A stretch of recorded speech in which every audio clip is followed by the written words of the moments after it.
It is unethical to use animals for medical testing and research. Using animals in medical testing and research is unethical because it causes unnecessary harm and suffering to the animals that are involved in it.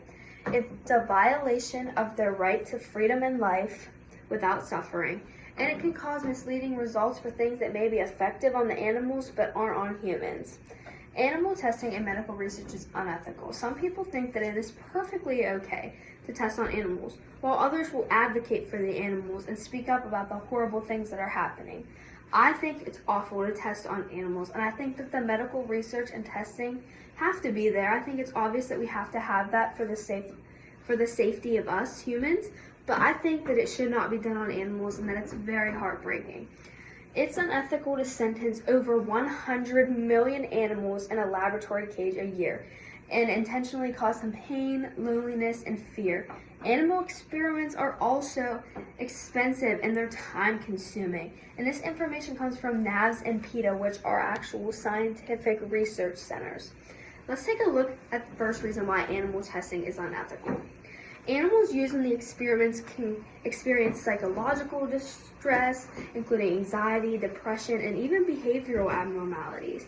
Animals used in the experiments are merely seen as test subjects, and many are ultimately euthanized because the experiment is over or because they become very ill.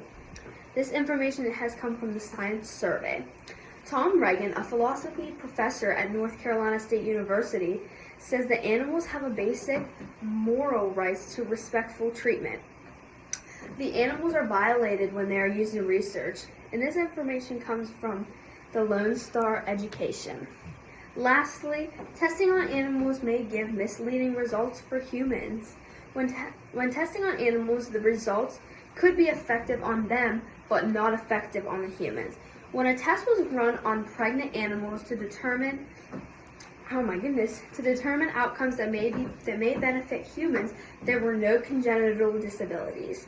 But when the same sleeping pill was administered to pregnant women, it resulted in severe deformities that affected upwards of 10,000 babies. That is a lot of babies that this has affected, and that now that they have congenital disorders. So let's go ahead and summarize. I think testing should not be done on animals because it is very unethical. It causes harm and suffering, and it violates their rights and freedom without suffering, and provides misleading results when tested on humans. I think that we should start an organization that advocates and rescues these animals from these horrible conditions. And there may already be organizations that do that, and that is a great thing, but I think we should step it up and continue to go through with these measures to keep these animals safe. These animals deserve so much better than what we have to offer.